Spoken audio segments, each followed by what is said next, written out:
Return on, भाई return on capital employed.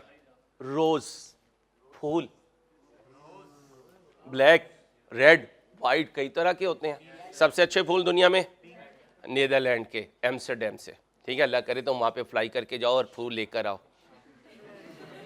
तो ये जो फूल नगर है ना, ये नाम का फूल नगर है, वहाँ इतने इतने मिट्टी के ठेले हैं, ठीक है।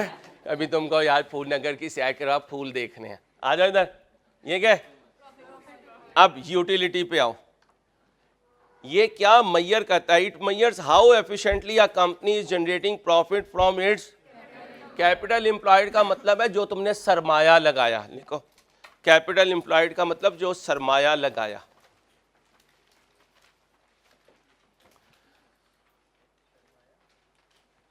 सरमाया लगाया, इन्वेस्टमेंट की।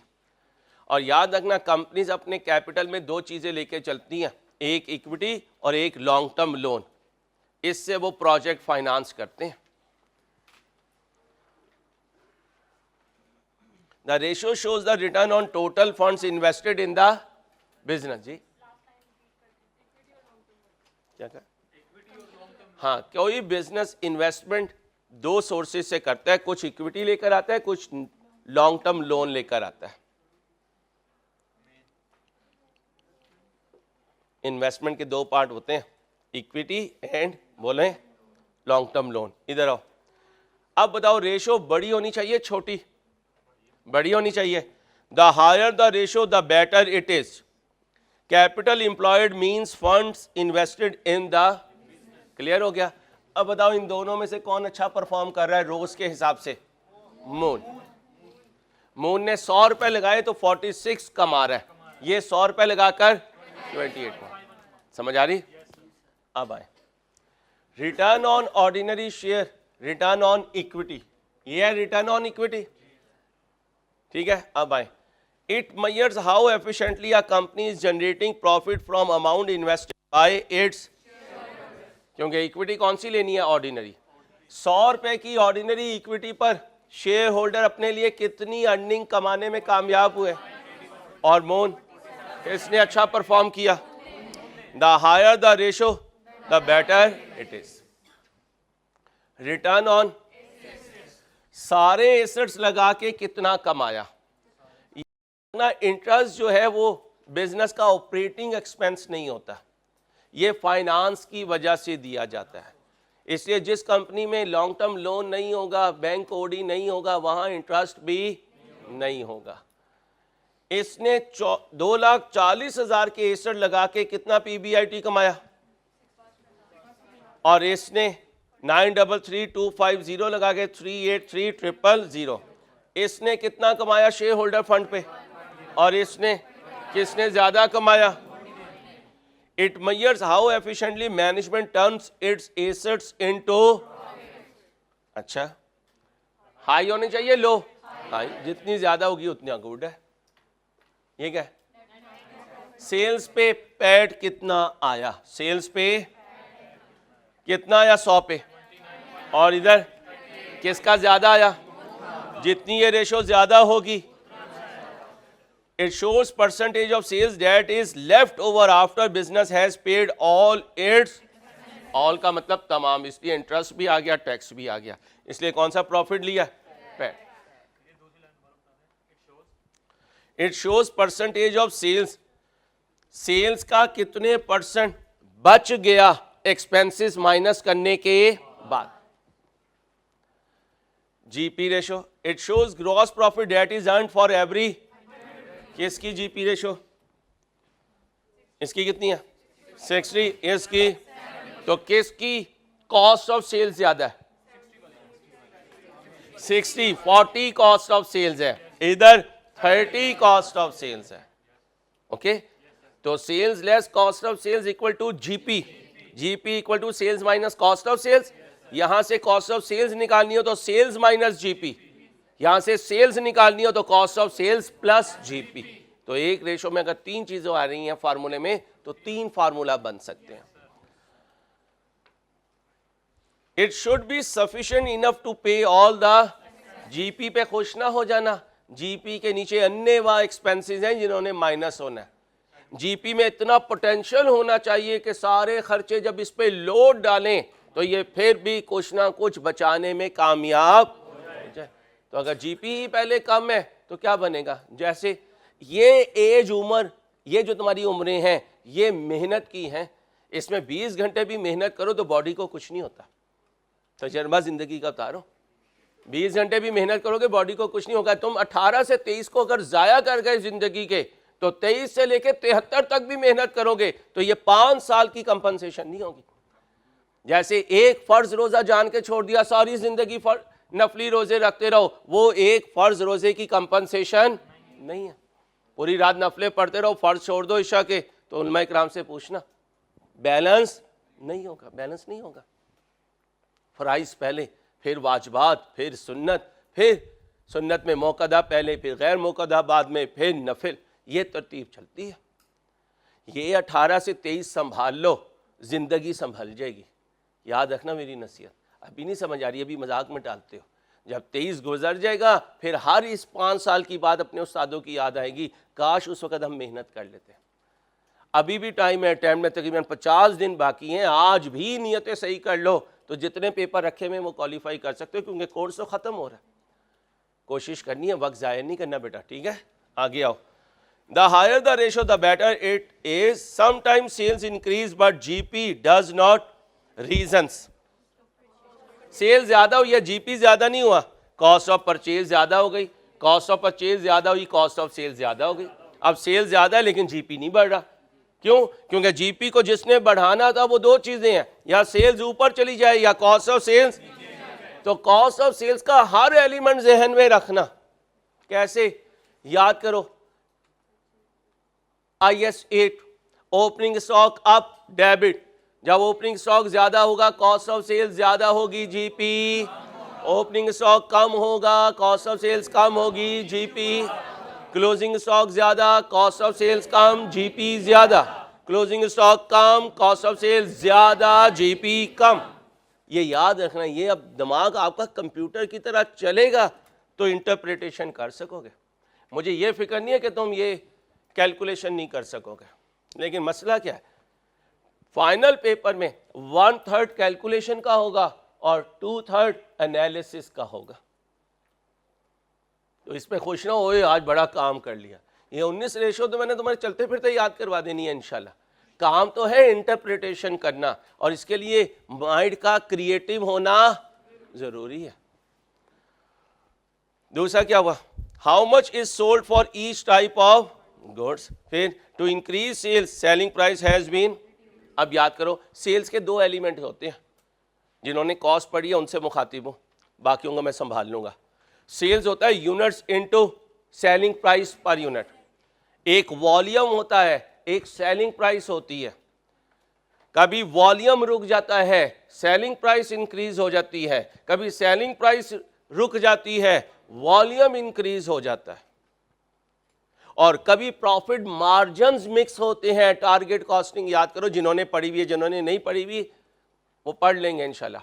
टारगेट कॉस्टिंग क्या कहती है? मॉडर्न जमाना है, अपना टारगेट प्रॉफिट अचीव नहीं कर सकोगे, अगर उसे अचीव करना है तो अपनी कॉस्ट को कंट्रोल करो। और फिर कॉस्ट कंट्रोल के हम टूल्स लगाते हैं कि कॉस्ट को कैसे रिड्यूस करें, टारगेट कॉस्ट गैप को कैसे ख़त्म करें। ख़त्म तो नहीं होता क्योंकि आइडियलिज्म नहीं पाया जाता, मैक्सिमम लेवल पे उसे रिड्यूस करना होता है। और टारगेट कॉस्ट गैप की रिडक्शन में हम कहते हैं या सेलिंग प्राइस इंक्रीज करो स्कीमिंग करके, या कॉस्ट को रिड्यूस करो, आइडल टाइम खत्म करो, ओवर टाइम खत्म करो, नॉन वैल्यू एडेड एक्टिविटी को खत्म करो। बात की कहानी है, कॉस्ट में निकल जाएंगे, वापस आ जाए। कौन सा?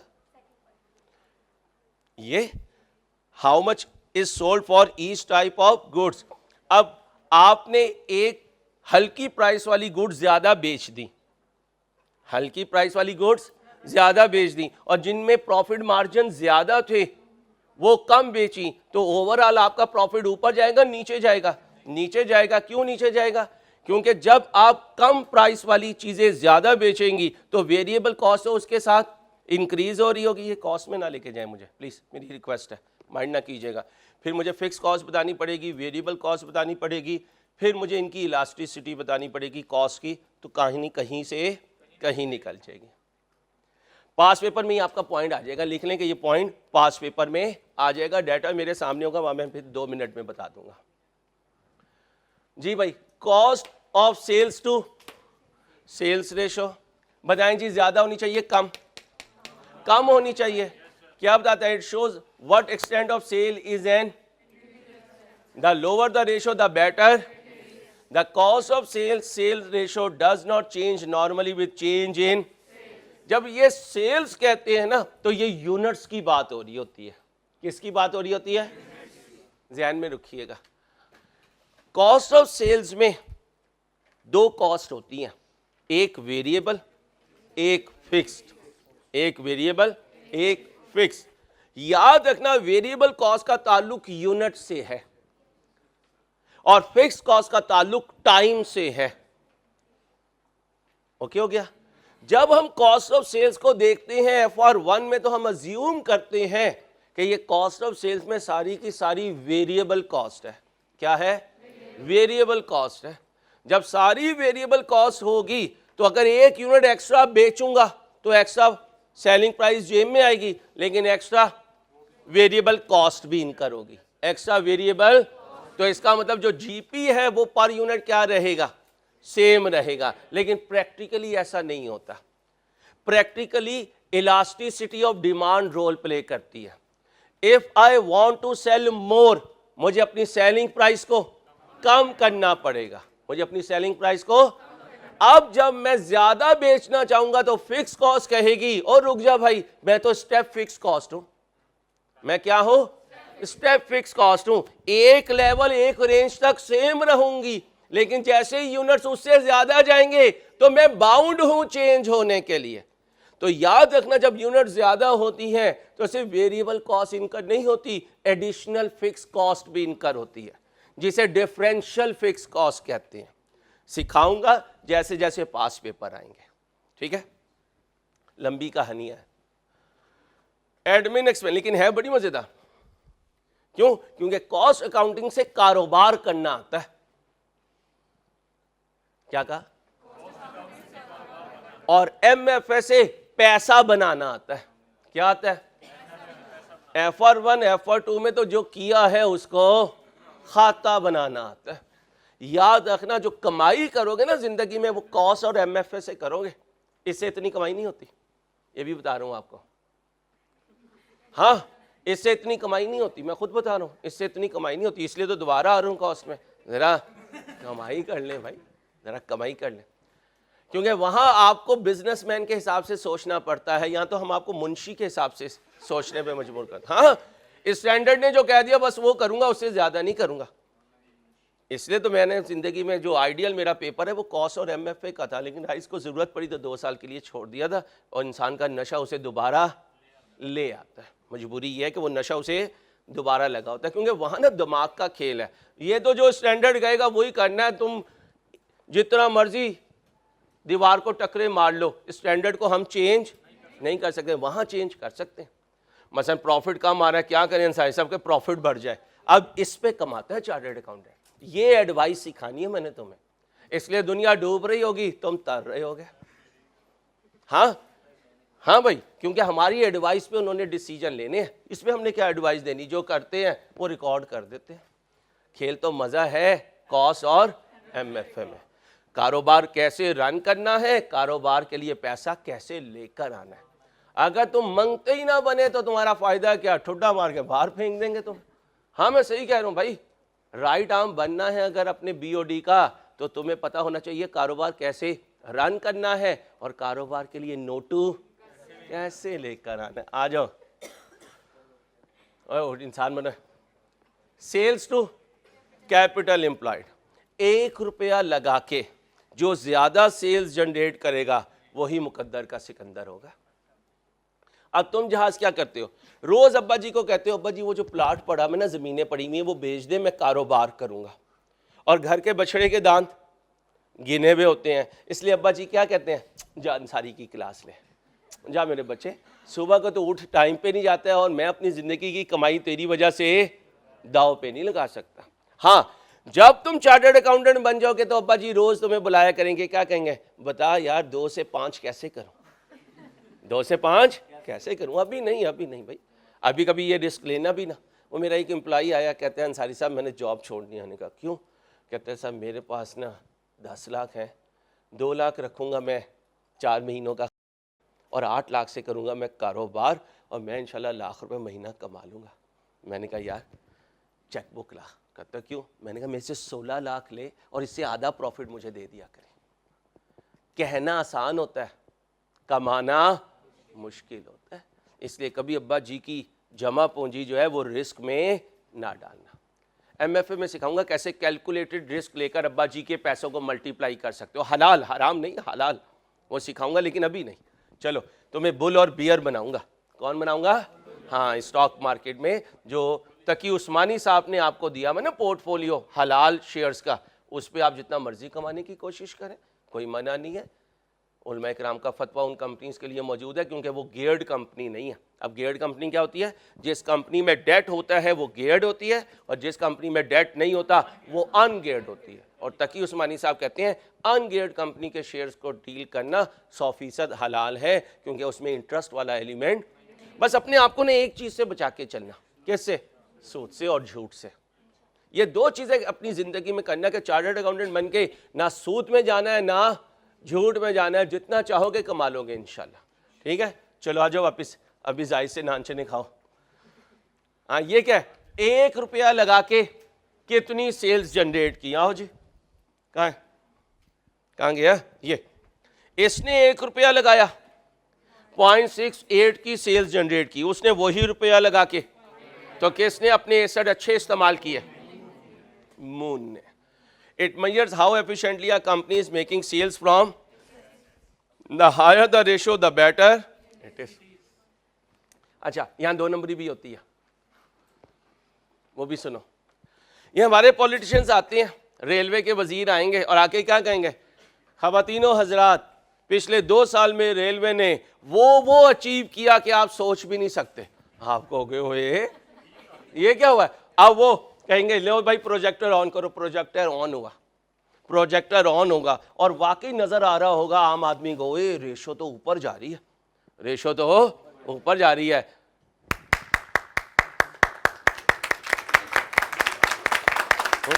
रेशो ऊपर चली गई। अब एक चार्टर्ड अकाउंटेंट उठेगा और क्या कहेगा, एक्सक्यूज मी, अगर आप मुझे गायब ना करवाएं तो मैं कुछ अर्ज करूं। वो कहेगा जी अर्ज करें। वो कहेगा देखें ये जो डिनोमिनेटर में आपने रखा हुआ है ना, ये बुक वैल्यू है। क्यों? कैपिटल एम्प्लॉयड को कैलकुलेट करने के 2 अंदाज। दूसरा क्या है? Total asset minus current liabilities. Balance sheet में एसेट अपनी WDV पे होता है, जितनी WDV नीचे गिरती जाएगी उतना डिनोमिनेटर नीचे गिरता जाएगा, जितना डिनोमिनेटर नीचे गिरेगा उतनी रेशो ऊपर जाएगी। है? अब ये आर्ट में आपको सिखाऊंगा कैसे विंडो ड्रेसिंग की जाती है? अभी खड़ा हो, अभी ये इस हालत में है। जब इसे देखने आएंगे तो इंशाल्लाह मैं इसकी हालत पार्लर से बदलवा दूंगा, यहाँ पे थोड़ा सा काला चौक लगाऊंगा, कैसा लगेगा कि यार इसका स्टाइल है, इसने चावल कटिंग करवाई भी है। कौन सी कटिंग करवाई भी है? चावल कटिंग। बैठ जा मेरा बच्चा, बैठ जा। चावल कटिंग होती है ना, छोटी छोटी कटिंग करवा लेते हैं, इसे यही शो करेंगे बच्चे का स्टाइल है। यार बाल नहीं गए हुए हमारे बच्चे के हमारे बाल हैं।